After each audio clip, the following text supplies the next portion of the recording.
Glória a Deus. Abra a tua Bíblia em Romanos, no capítulo 3, versículo 31.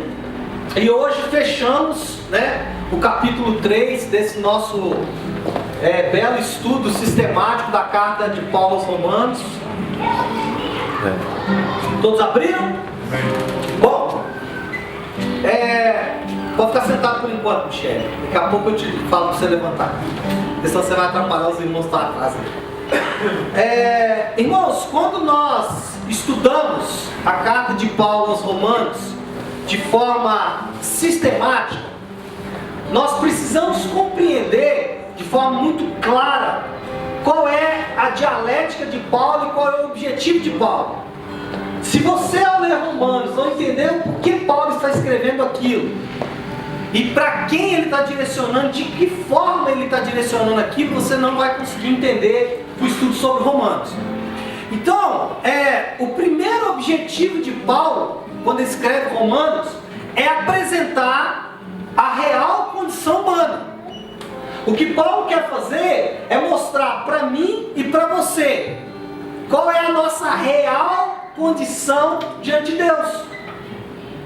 E ele faz isso de forma perfeita, ele faz isso de forma magistral, a ponto de que, quando você lê Romanos, do capítulo 1, versículo 18, até o Romanos, capítulo 3, versículo 20, você fica espantado com a precisão que Paulo usa ao descrever a humanidade, a nos descrever.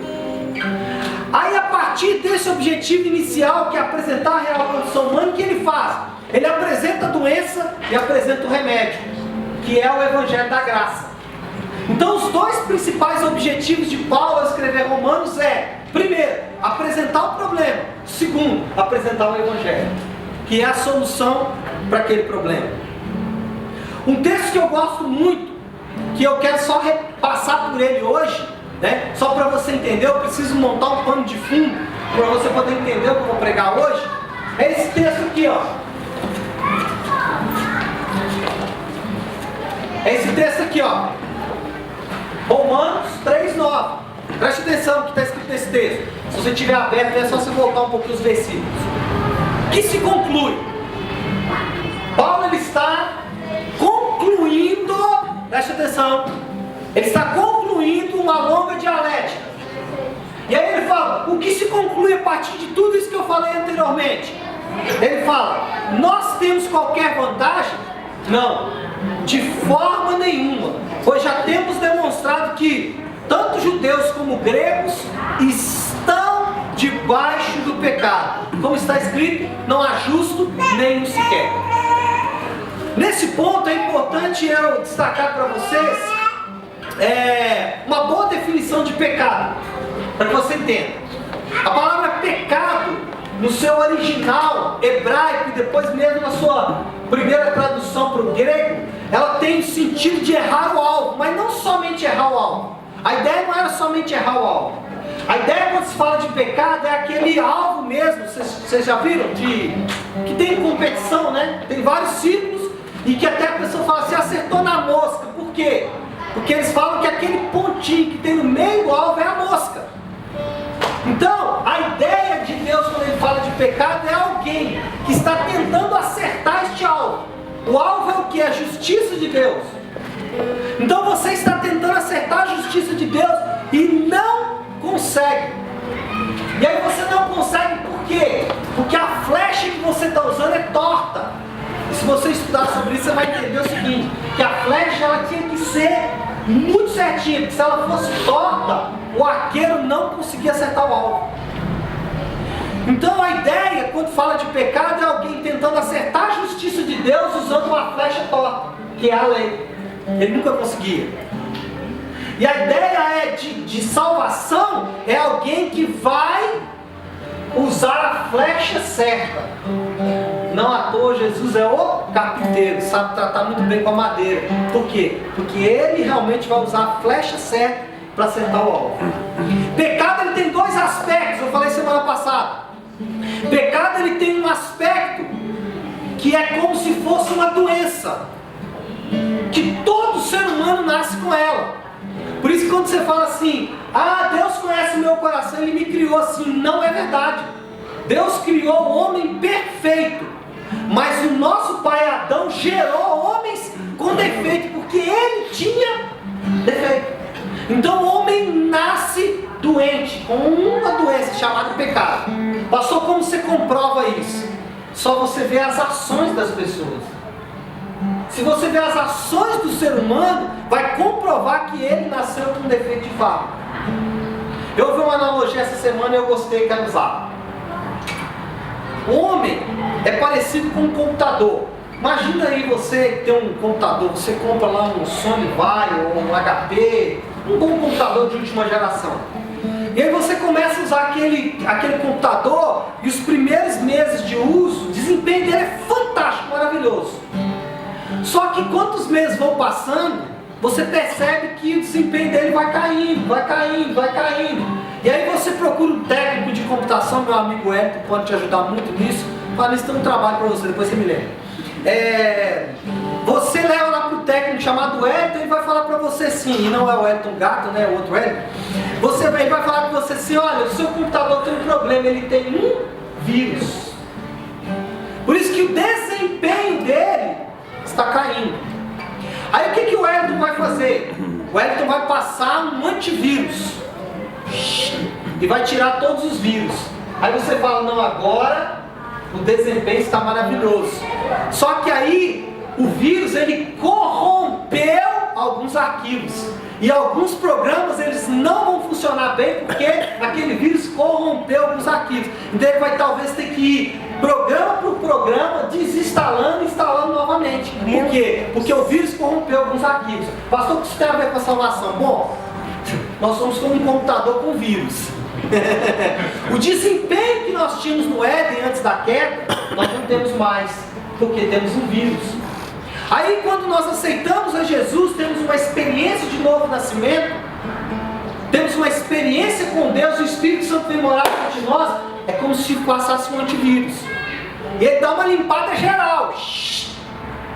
E o status agora é um computador limpo, não tem vírus mais. Mas alguns arquivos ainda estão comprometidos. Então o programa da vida familiar tem um arquivozinho comprometido. Talvez você vai ter que instalar o programa de novo ou tirar os arquivos que estão corrompidos. Aí o programazinho da vida financeira também está assim. E aí você tem que ir programa por programa se ajustando. Até que você volte à sua condição natural. E aí você vai encontrar com teu pai nos lugares celestiais. Aleluia! Bom, eu falei tudo isso para dizer o seguinte. Depois que Paulo faz essa longa e maravilhosa e tenebrosa apresentação do estado do homem, que é esse estado que eu acabei de falar, o que ele faz?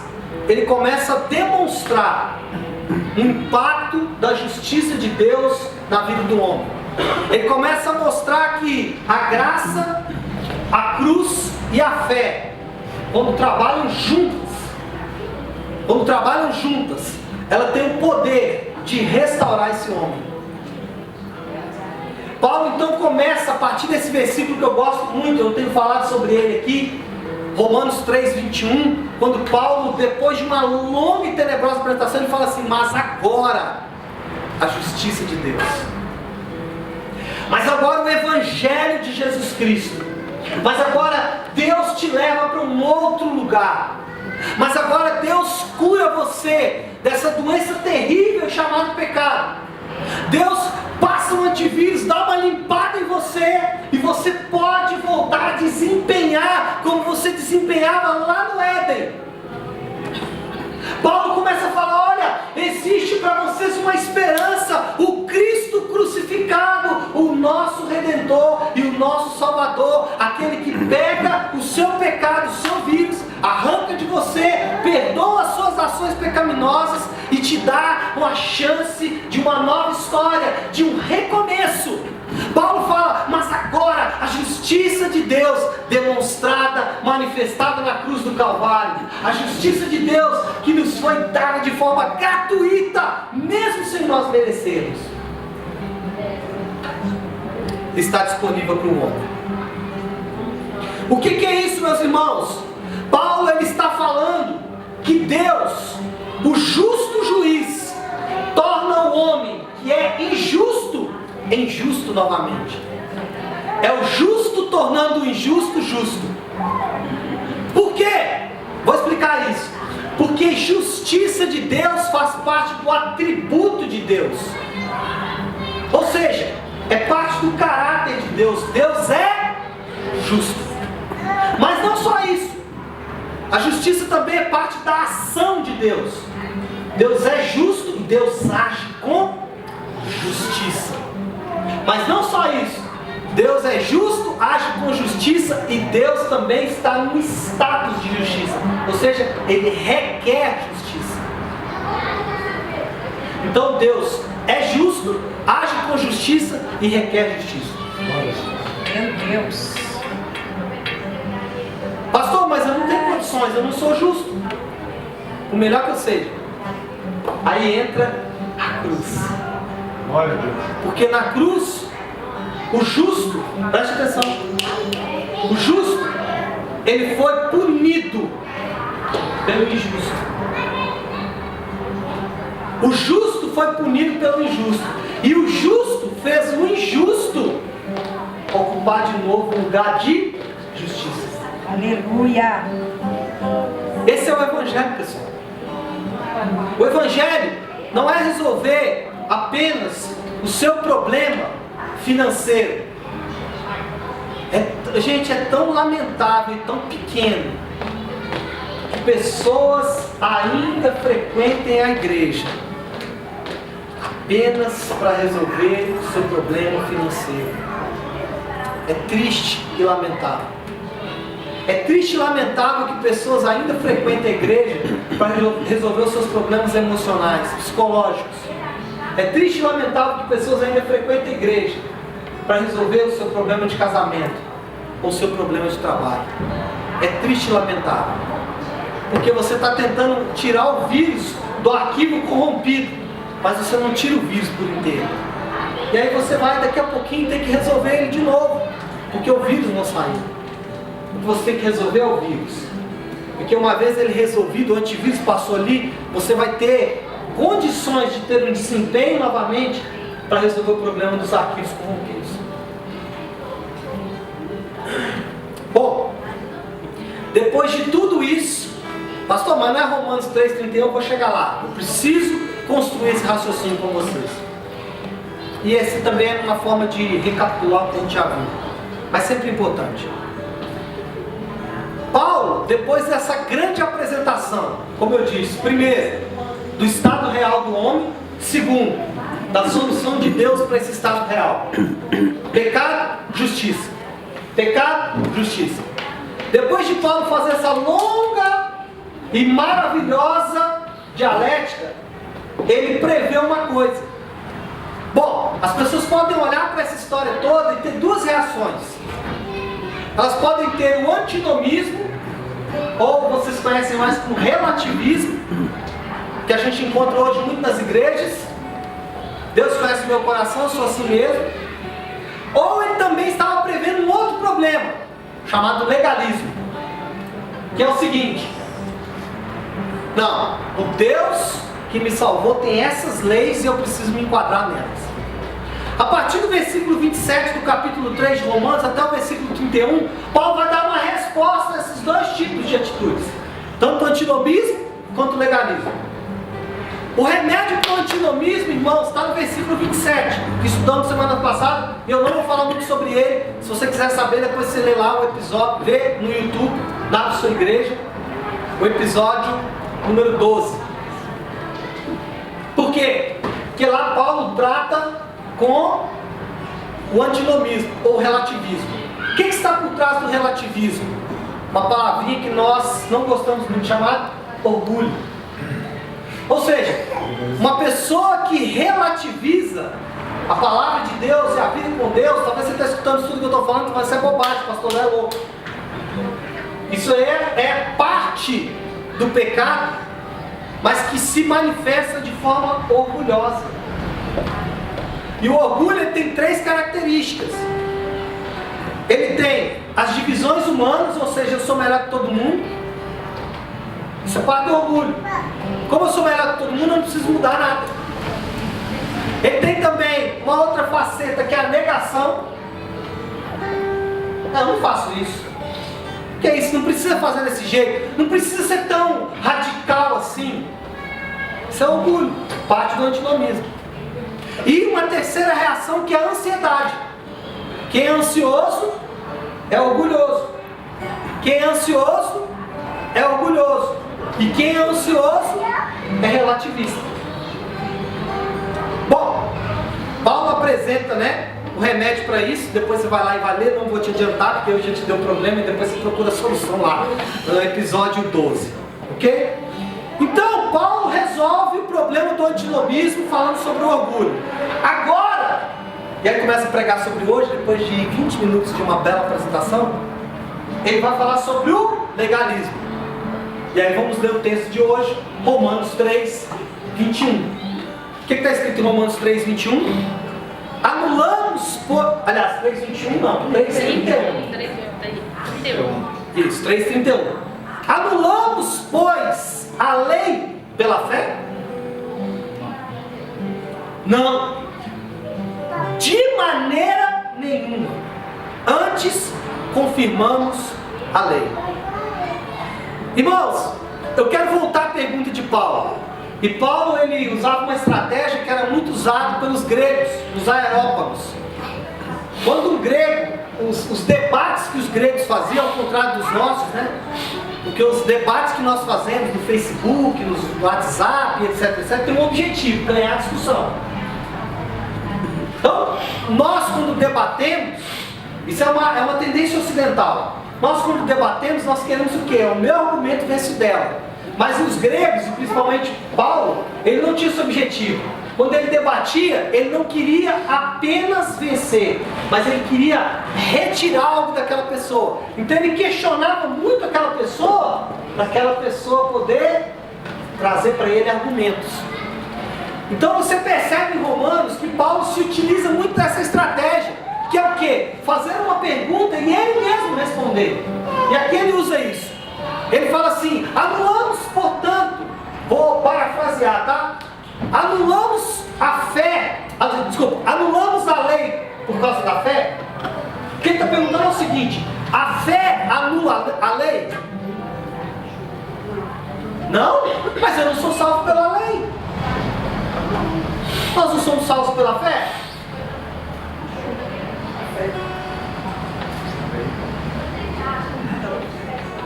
Parece uma inconsistência. Parece uma inconsistência. Eu vou explicar isso. Se você entende o Evangelho, você sabe que você é salvo sem lei. É ou não é? Eu sou salvo sem lei. Só que quem entende o Evangelho e é salvo sem lei, ama a lei mais do que alguém que está buscando ser salvo por ela. Meu Deus. Olha só para você ver. Quem é salvo sem lei, que é o nosso caso, ama a lei mais do que quem está querendo ser salvo pela lei. Ou está imaginando que Jesus cancelou a lei. Porque tem muita gente que fala isso. Jesus cancelou a lei. Ele nunca falou isso. Ele falou: eu vim cumprir a lei. Eu nunca cancelar. Portanto, todas as leis do Antigo Testamento são válidas. São válidas. São válidas. A pergunta de Paulo, irmãos, ele tem muito sentido se nós levarmos em conta a fé sem lei. E aqui eu quero pegar 3 versículos. Se você não está conseguindo enxergar aqui a grande maioria, abre a tua Bíblia aí em Romanos, no capítulo 3, e deixa aberto, que nós vamos ler 3 versículos que vai te ajudar a entender isso aí. Primeiro versículo, Romanos 3, 21. Todos abriram? Mas agora, sem lei. Todos abriram aí? Mas agora, sem lei, se manifestou a justiça de Deus. Se você voltar à pergunta de Paulo no versículo 31, que Paulo fala assim: anulamos a lei pela fé, qual que seria a resposta? Sim. Olha lá quem está falando. Agora, sem lei. Então a pergunta que Paulo faz em Romanos 3,31, qual que é a pergunta? Anulamos a lei pela fé? A resposta teria que ser o quê? Sim, porque em Romanos 3,21 ele fala que agora, sem lei. Colocando os dois versículos juntos, ó, Romanos 3,21, Romanos 3,31, nós vamos aparentemente ver uma inconsistência. Por que eu digo aparentemente? Porque o Romanos 3,20 esclarece por que nós somos salvos sem leis, apesar da lei. Romanos 3,20 o que diz? Visto que ninguém será justificado diante dele por obras da lei, em razão de que pela lei vem o pleno conhecimento do pecado. O tema da nossa palavra hoje é a lei no propósito de Deus. E aí, meus irmãos, por que Paulo fala no versículo 31, anulamos pois a lei pela fé? Não, porque a lei tem um lugar no propósito de Deus. Qual é o propósito da lei? Qual é o propósito da lei no propósito de Deus? Nos fazer conhecedor do pecado. Qual é o propósito da lei? Mostrar para mim e para você a nossa incapacidade de conseguir agradar a Deus. Mostrar para mim e para você que com as nossas atitudes, nós nunca vamos agradar a Deus. Nunca vamos fazer isso. Irmãos, o capítulo 4 de Romanos, que nós pretendemos começar na semana que vem, ele vai fazer exatamente uma amostra disso. Por quê? O que Paulo vai fazer? Ele vai pegar Abraão e Davi, dois homens conhecidos na Bíblia, amém ou não? O que ele vai mostrar com Abraão e com Davi? Que a pessoa que busca ser salvo pela lei entende que esse é um ato nulo e vazio. Primeiro é um ato, a lei não consegue salvar e é vazio porque não consegue preencher. Irmãos, a lei não foi posta de lado, nem alterada. A lei está lá e deve ser guardada. Talvez na sua cabeça, eu vejo, eu acho engraçado, que eu olho assim, oh, que lindos! Benjamin! Bom que vocês vieram, hoje eu estou aqui falando ao vivo para essa semana eu estava lá em Passos e o Rodrigão falou comigo assim, eu vejo você pregando de vez em quando. Glória a Deus, um abraço para todo mundo que está no Instagram hoje, né? Muito bem. Talvez você está fazendo uma pergunta aí, eu vejo assim o semblante de muitos fazendo assim, lei pra cá, anula a lei, mostra a lei, sou salvo pela lei, não sou salvo pela lei, que diabo de lei é esse? Onde que eu vou com essa lei? Talvez você deve estar perguntando o seguinte, então o pastor deve cumprir a lei? Mas a lei não pode me justificar. Se eu tenho que cumprir a lei, ela não pode me justificar, eu estou completamente perdido, pastor Léo. E eu queria que você estivesse exatamente nesse lugar, porque eu vou explicar isso melhor. Falando primeiro da lei. Qual o objetivo da lei no plano de Deus? É mostrar a real condição do homem. Qual é a real condição do homem? Ele está debaixo do pecado condenador. Essa é a real condição de toda a humanidade. A função da lei no Evangelho é importantíssima. Porque a lei, ela tem como objetivo expor, mostrar e condenar o pecado. Expor, falar, ó, isso aqui é pecado. E a punição para isso aqui é a morte. Esse é o objetivo da lei. Mantendo o pecador, por causa disso, trancafiado em sua culpa, consciente ou inconsciente, trancafiado em sua culpa até que Cristo venha libertá-lo através da fé. Então essa é a lei. Sem ela, eu não tenho o segundo, que é o Evangelho. Porque se eu não entendo que o meu pecado, o que ele fez com Deus e o que ele causa em Deus, eu fico apenas tentando resolver o meu problema. Eu fico tentando resolver os meus problemas psicológicos, financeiros. Irmãos, quer resolver problema financeiro? Aqui na Saraiva tem uma prateleira, como ficar rico, como ficar milionário, como não sei o quê. Aprenda com a Bíblia de Diniz, Roberto Justus com você em 30 segundos. Vê, como é que chama aqueles programas lá que tem na TV? Shark Tank, né? Tanque de tubarões. Vai lá, aprende, você vai aprender a ganhar dinheiro. Tem treinamentos, coaching. Essa semana eu recebi um cara, coach carreira, coach de carreira. Eu vou te ensinar e tal. Ótimo, é maravilhoso. Estou falando que você não tem que fazer isso. Esse é o propósito dessas coisas. Mas o Evangelho não é para isso. O Evangelho é para o quê? Para você entender, a partir da lei, que o que você fez, consciente ou inconsciente, causou um sério dano a Deus. O pecado, a lei fala isso. A lei fala, ó, a justiça de Deus foi ofendida, porque o atributo de Deus é a justiça de Deus é um atributo, e Ele é justo, age com justiça e requer justiça. Se você não é justo, você não pode se relacionar com Ele. Esse é o objetivo da lei. E o Evangelho, pastor? O Evangelho. Irmãos, o Evangelho ele mostra que a lei deve ser cumprida. E a proposta de Deus é: te amo, Pai. Já que você não pode cumprir a lei, tenha fé em Cristo, porque Ele cumpriu toda a lei. Aleluia! Aleluia! Já que você não pode cumprir a lei, porque ela é muito rígida, Cristo cumpre a lei por você. Glória a Deus.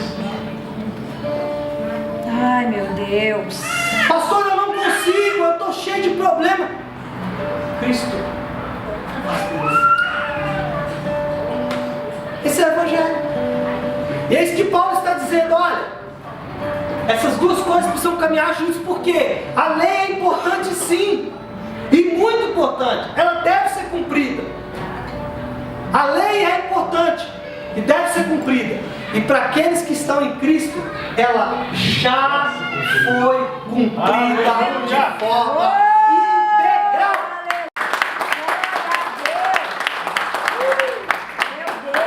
Irmãos, o que eu vou falar aqui para vocês parece heresia, mas não é. Como diz o pastor Luiz Hermínio, Cristo tomou sobre si o nosso pecado, mas não só isso. Ele tomou sobre si o pecado e nos imputou, nos devolveu a obediência dele à lei. Vou explicar isso melhor. Quem vê Chaves vai entender o que eu vou fazer aqui agora, no teatrinho. Quem não vê Chaves? Todo mundo vê Chaves, cara. Chaves é bom demais. Suponhamos você chega diante de Deus e fala: Deus, eu tenho uma coisa para te oferecer. Que é? Ele pergunta: o que é que você tem para me oferecer? Aí você fala assim: o pecado está aqui. Aí ele fala assim: realmente você não pode lidar com ele, porque ele é maior do que você. Só um parênteses aqui, tem várias figuras disso na Bíblia.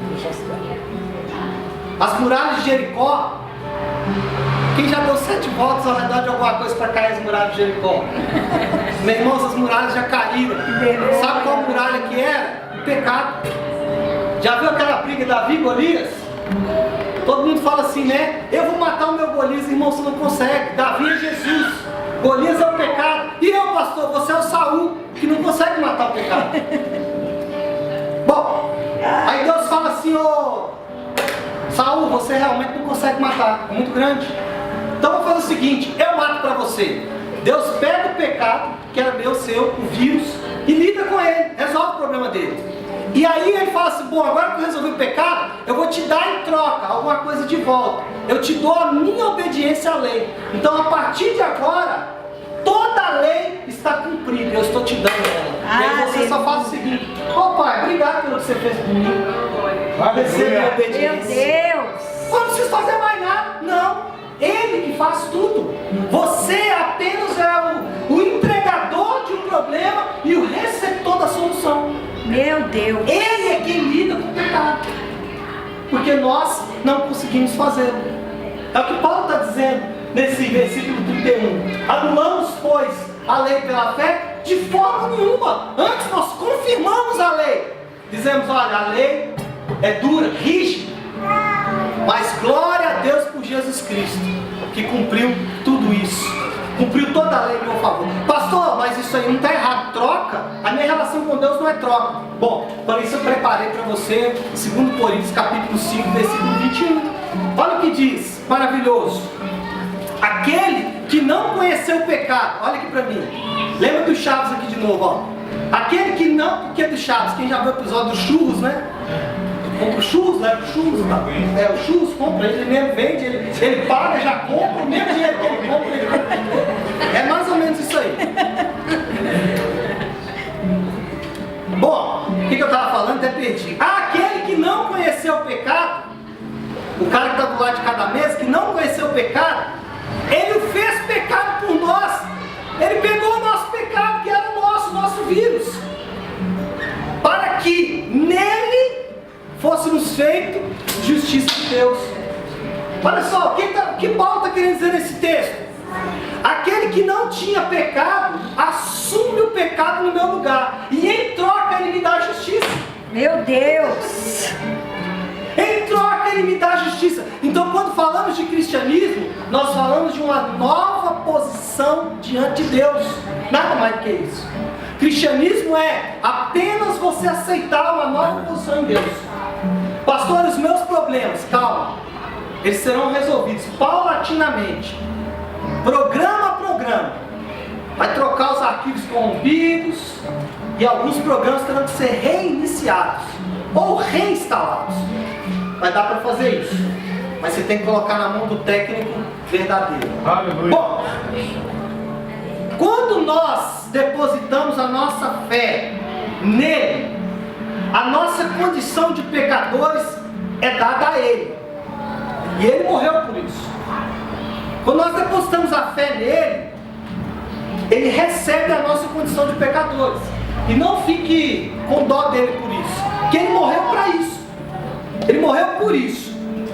Pastor, mas ele foi pego de surpresa. Não.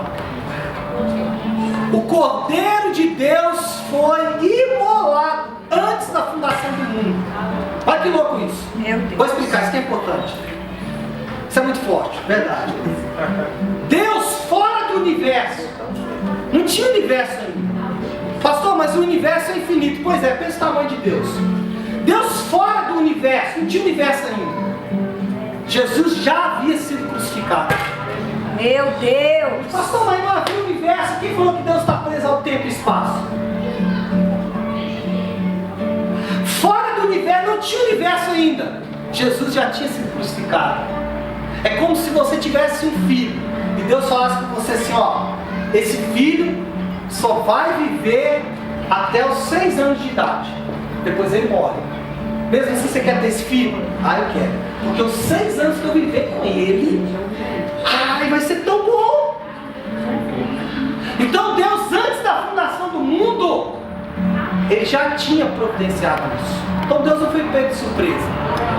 Quando ele estava morrendo na cruz, ele já sabia de antemão que ele morreria lá. Então não fique com dó dele por isso. Bom, quando depositamos a fé nele, a nossa condição de pecadores é dada a ele. Ele morreu por isso. E ele nos dá a nossa obediência à lei e nós viveremos por isso. Presta atenção, vou explicar isso. Vou explicar isso. Na morte de Cristo, ele recebe o nosso pecado. E ele morre pelo nosso pecado. Mas na morte de Cristo também nós recebemos a obediência dele. E nós vivemos por causa da obediência dele. Vocês entenderam isso? Ele morre pelo meu pecado. E eu vivo pela obediência dele. Timothy Keller, ele dá um exemplo legal disso. O que ele diz?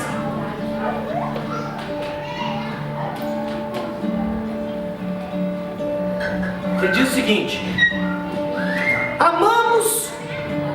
Presta atenção que agora vai dar uma pancada forte na mureira. Segura aí. Aperta os cintos.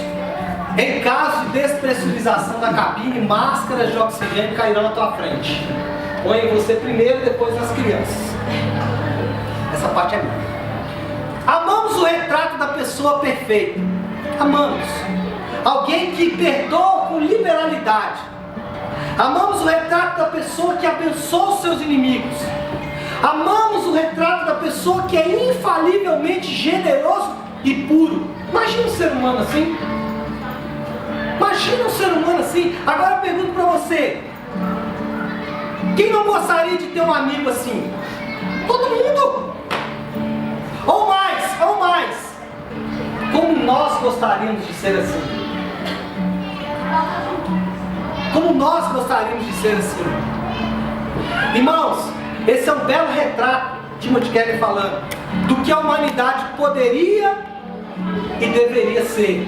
Mas também é um padrão aterrorizante, porque todos os dias, em todos os sentidos, nós falhamos em satisfazê-lo. Então, toda vez que você critica alguém, eu quero que você coloque nesse bojo aí. Vou começar dos casados. O marido, a esposa, o filho. Toda vez que você critica os seus pais, os seus irmãos, os seus sogros e sogras, os seus cunhados e cunhadas.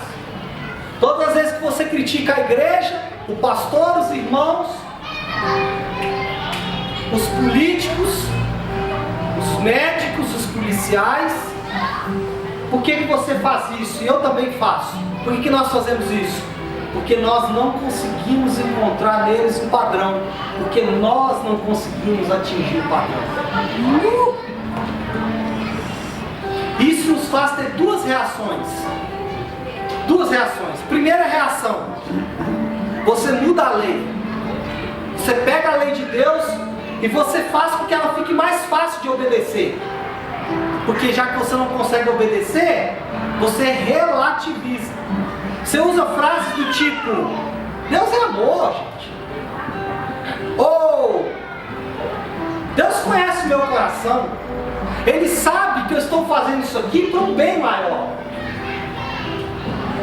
O que você faz quando você não consegue alcançar esses padrões? Você muda a lei, você flexibiliza para que ela fique mais execuível para você. Você muda a lei para que ela fique mais praticável para você. Você quer ver um outro exemplo disso? Você não vai querer saber daquelas coisas que te confrontam. Por exemplo, os maridos e as esposas não querem saber de ser transparentes um com o outro. As esposas não querem contar para o marido que gastou aquele dinheiro que não podia gastar. Então ela faz o quê? Deus conhece o meu coração. Os maridos não contam para a esposa quanto ele ganha, porque Deus conhece o meu coração. Então você não quer saber disso. Você não quer saber de ser transparente, de ter aliança, de amar os seus inimigos, perdoar então? Irmãos, perdão da igreja virou pecado. Você fala com a pessoa, tem que perdoar, está amarrado, hein, pastor? Está com demônio, hein? E se você falar com a pessoa assim, não, perdão de Deus é devolver a pessoa no mesmo lugar que ela tinha no seu coração. Ah, não, isso aí é do diabo. Eu até perdoo, mas ele lá e eu cá. Isso não é perdão? Isso não é perdão. Perdão é no padrão de Cristo. Sabe como é que é o perdão no padrão de Cristo? Esse aqui me matou numa cruz, mas eu o amo como ele era lá no Éden. Mas a gente não quer saber disso. Aí sabe o que a gente faz? Olha o que é relativizar, mudar a lei em nosso favor. Isso eu não quero. Aí sabe o que eu quero? Não beba álcool. Isso eu faço. Não assista pornografia. Isso que é lei. Não, isso não é lei. Isso é regra de comportamento. Lei é perdão. Lei é aliança, transparência. Aleluia. Mas a gente não quer isso. A gente quer o quê? Vá à igreja todo domingo. Cumpra os seus compromissos eclesiásticos. Irmãos, uma pessoa marcada pelo Evangelho Evangelho, ela não precisa ser lembrada dos seus compromissos. Meu Deus. Uma pessoa marcada pelo Evangelho não precisa ser lembrada dos seus compromissos. Agora, uma pessoa marcada pela lei tem que ser lembrada, ele tem que viver debaixo do cabresto da lei.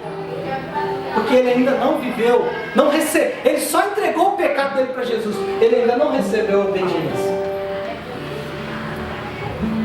A segunda reação, primeiro é mudar a lei. Que é isso? Segundo, é ser esmagado pela lei. O primeiro é o antinomismo, o relativismo. O segundo é ser esmagado pela lei, é o legalismo. O que é isso? A pessoa, ela vai olhar para a igreja, ela vai olhar para os cristãos de forma geral, ela vai olhar para Deus e ela odiará Deus, porque ela vai enxergar os mandamentos de Deus como algo muito pesado. Ela vai falar assim: não, ser crente é algo muito difícil. Eu tenho que parar de beber, eu tenho que parar de fumar, eu tenho que parar de me prostituir. Não para de fazer nada disso. Agora o que você vai ter que começar a fazer é amar os seus inimigos, perdoar quem te fere. Porque o Evangelho não é o que eu tenho que parar de fazer, é o que eu tenho que começar a fazer.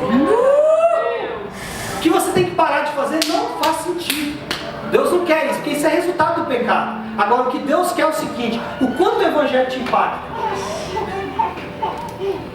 Meu Deus. Quanto o Evangelho ele te impacta.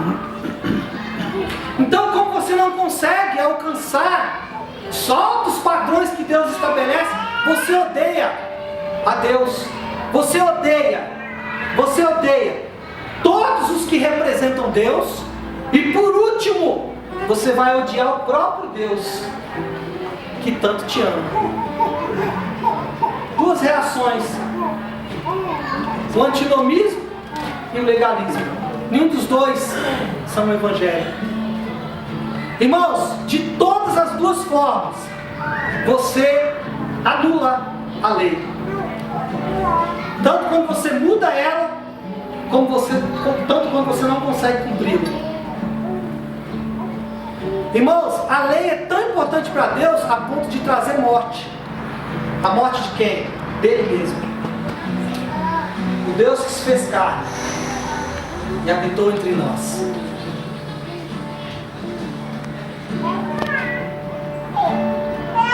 Irmãos, nós não precisamos cumprir a lei. Nós não precisamos ser esmagados por ela. Nós somos totalmente livres para devotar todo o respeito que a lei merece. Porque a lei nos apresenta os absolutos morais.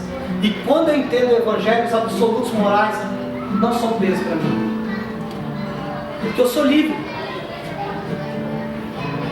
Eu sou livre. Eu posso beber. Mas como a lei diz: olha, se você fizer isso, tem essa e essa consequência. Além disso, existe a lei da liberdade cristã. Sempre alguém me pergunta: pastor, pode beber ou não pode? Irmão, você pode fazer tudo, inclusive beber. Não existe nenhum versículo, e eu ouvi isso de grandes teólogos, não existe nenhum versículo que te condena a beber. Mas, eu gosto do mas.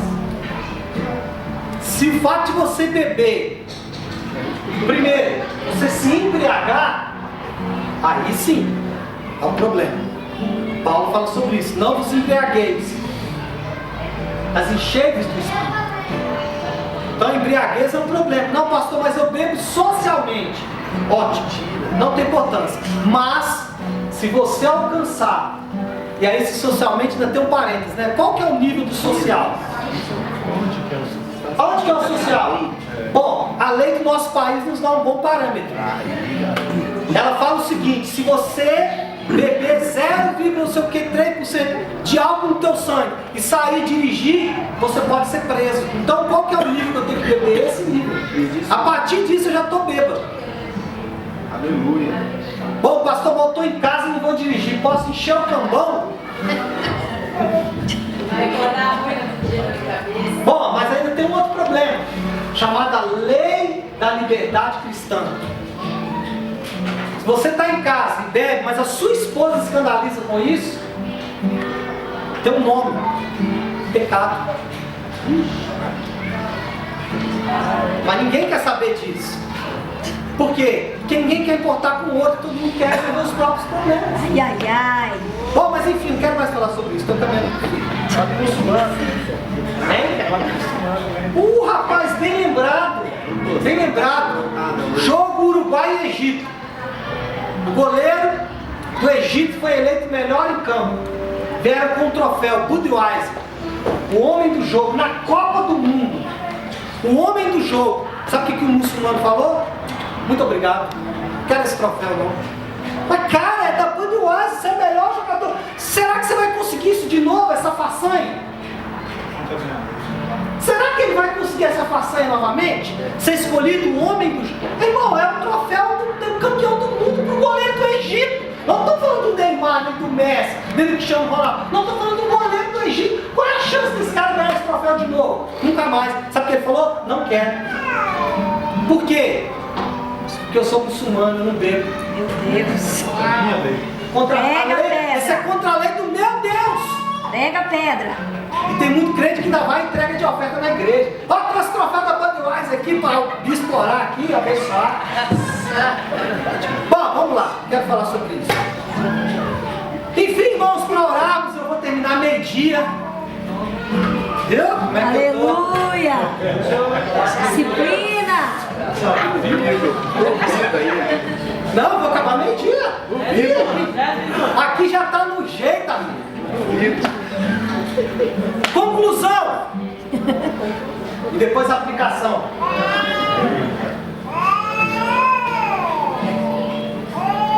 Conclusão. O Evangelho acaba com absolutamente todo motivo de orgulho na nossa vida. Todo. Por quê? Ao olharmos para a nossa incapacidade de viver de acordo com os padrões de Deus, tudo o que fazemos é nada diante dele. O Evangelho acaba com todo orgulho, sabe por quê, irmãos? Presta atenção. Olha aqui para mim, estou acabando já. O Evangelho acaba com todo motivo de orgulho, sabe por quê? Tudo que você faz, que você se orgulha, não agrada a Deus, porque é nada diante dele. Agora, e se for o oposto? Porque mesmo sem fazer nada eu agradei a Ele, agora eu faço tudo. Perceberam que mudou o local? Mudou o perfil? Antes eu fazia tudo para agradar a Ele. Agora eu penso o seguinte: como nada do que eu faço agrada, mas Ele se agrada a si mesmo, eu faço tudo, porque eu não dependo mais disso para agradá-lo. Aí eu posso limpar o chão da igreja ou pregar, evangelizar numa comunidade ou num grande palácio, pregar para 10 pessoas, 100 ou 1000, não faz diferença, porque eu não quero agradá-lo mais, eu já o agradei. Aleluia! Ele, Cristo, é a nossa esperança de dias melhores. Se você quer uma esperança para dias melhores, é Cristo. Mas Ele não vai fazer isso da noite para o dia. Porque o que Ele te chama é para uma caminhada. Essa caminhada está lá em Atos. Qual que era a caminhada que está em Atos? As pessoas ouviam o Evangelho e aceitavam de bom grado. Depois disso eram batizadas. Depois disso faziam parte da comunidade. Depois disso tomavam a ceia do Senhor. Ao processo. Ouviam a palavra e aceitavam. Eram batizados. Inseridos na comunidade. E participavam do pão. Meu Deus. O problema é que a gente quer ouvir mais ou menos e ir pro pão. E esquece o resto do processo.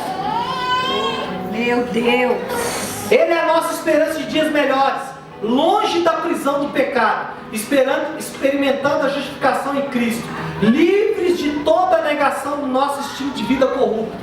Nós não vamos mais esconder para Deus: não, Deus, eu tenho um problema sério mesmo, eu não consigo perdoar.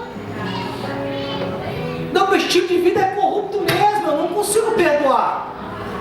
Deus, meu estilo de vida é corrupto mesmo, que eu gasto mais do que eu ganho. Eu escondo do meu marido marido, eu escondo da minha esposa, eu escondo da minha igreja, eu visto uma capa, esse é o meu estilo de vida, Deus. Eu não tenho problema de admitir isso, porque eu já sei que isso não vai desagradá-lo. O que desagrada é o vírus, que já foi inoculado. E também eu não tenho nenhuma ansiedade com relação ao futuro. Por quê? Se eu tenho ou não tenho, se eu tenho, o mundo não pode me tomar. Se eu não tenho, o mundo não quer. Aleluia. Presta atenção. Se eu tenho, o mundo não pode me tomar. Se eu não tenho, o mundo não pode me oferecer. Então eu olho para o mundo e falo assim, bom, ele não pode me tirar nada e também não pode me dar nada. Não tenho ansiedade. Pastor, eu estou desempregado, sem dinheiro. Estou igual a música do Belchior. Apenas um rapaz latino-americano, sem dinheiro no bolso, sem amigos importantes, e vive no interior.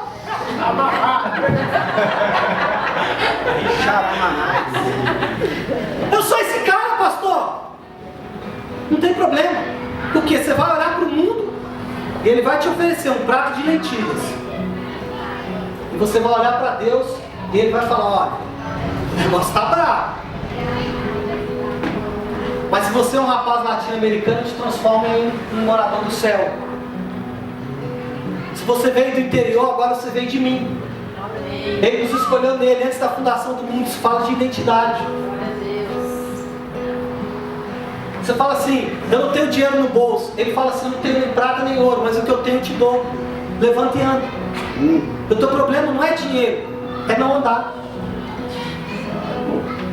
Pastor, como que eu aplico isso em 4 minutos?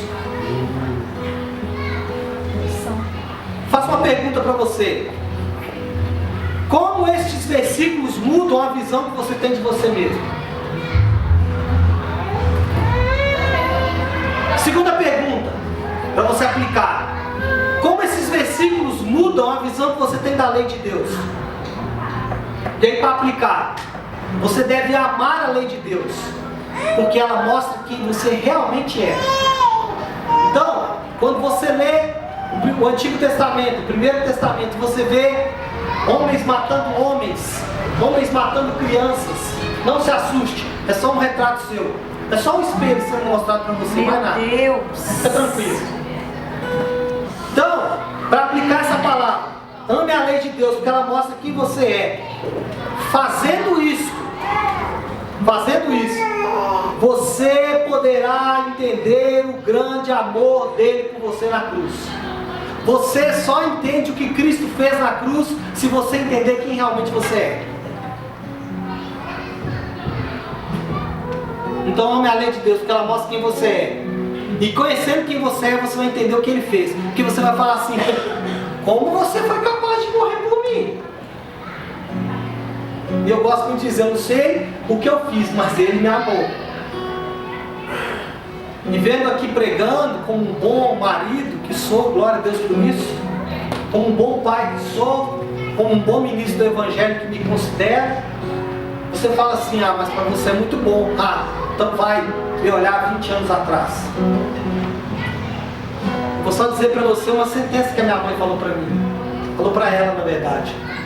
A minha mãe falou para ela, não case com ele porque ele não presta. A minha mãe falou para ela, não case com ele, filho dela, ele não presta. E se ela estiver me ouvindo agora, eu te amo, mamãe. Segunda aplicação. Quais são os absolutos morais que você tem modificado para atender a sua incapacidade de ser fiel? Irmãos, aceite o tratamento de Deus e pare de mentir. Terceira aplicação. Você tem raiva de Deus? Não, pastor, imagina. Bom, então vamos lá. Se você sente esmagado, presta atenção. Se você se sente esmagado quando não consegue agradar a Deus por causa das suas falhas e dos seus fracassos, somente a graça de Jesus poderá te ajudar a vencer esse sentimento, porque de forma inconsciente você tem raiva de Deus. Feche seus olhos. Pai, obrigado por essa palavra. Senhor Deus, nós só podemos olhar, Senhor, para verdades tão impressionantes e reconhecer o Teu grande amor por nós. Nós só podemos olhar, Pai, para versículos como esse e nos colocar inteiramente à Tua disposição para sermos tratados, modificados e alcançados pelo Evangelho.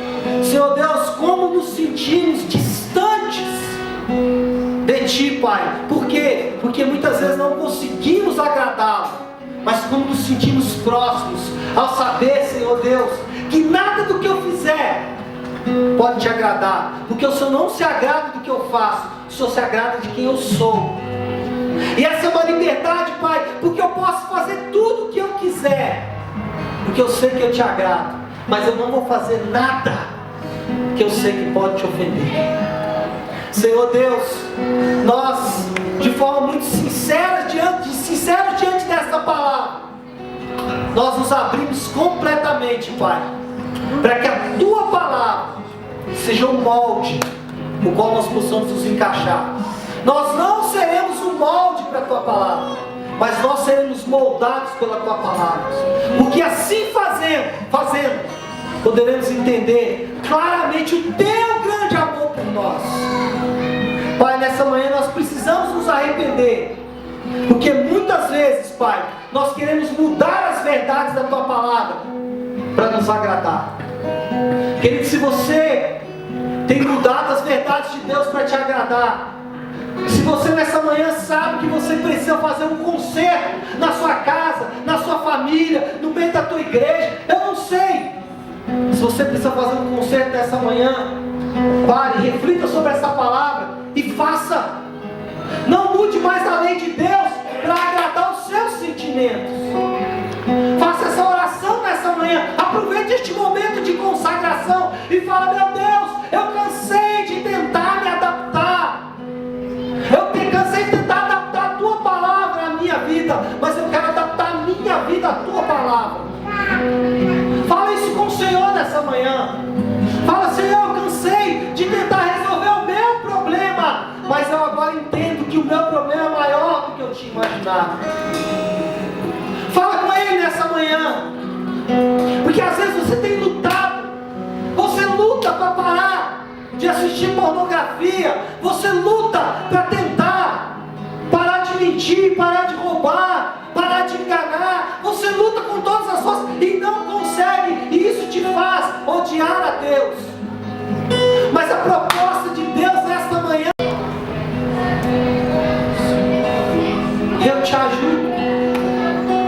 A minha lei não é para te esmagar, a minha lei é para mostrar para você o quanto eu te amo, porque mesmo você não conseguindo obedecê-la, eu obedeço por você. Ai, irmãos, com teus olhos fechados, faça um concerto com Deus essa manhã. Faça um concerto com Deus. Peça o Espírito Santo para te ajudar. Ele está aí para isso. Peça o Espírito Santo para te ajudar. Vamos nos colocar de pé todos.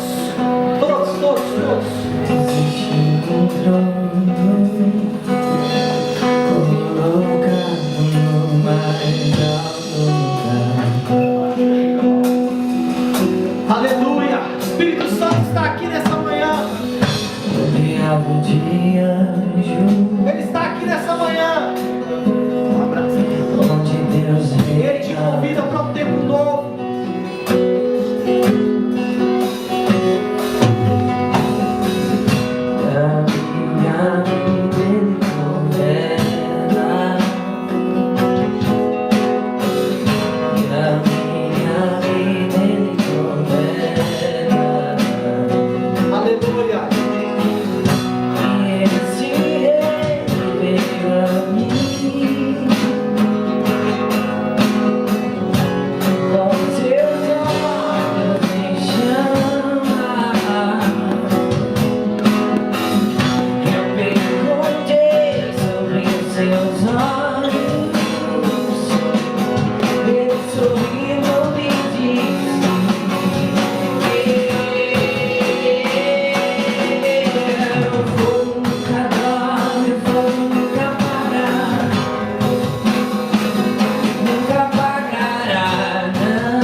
graça completamente gratuita e inteiramente merecida de Jesus Cristo e a amizade transformadora do Espírito Santo seja com todos nós. Amém? Vamos dar uma grande salva de palmas.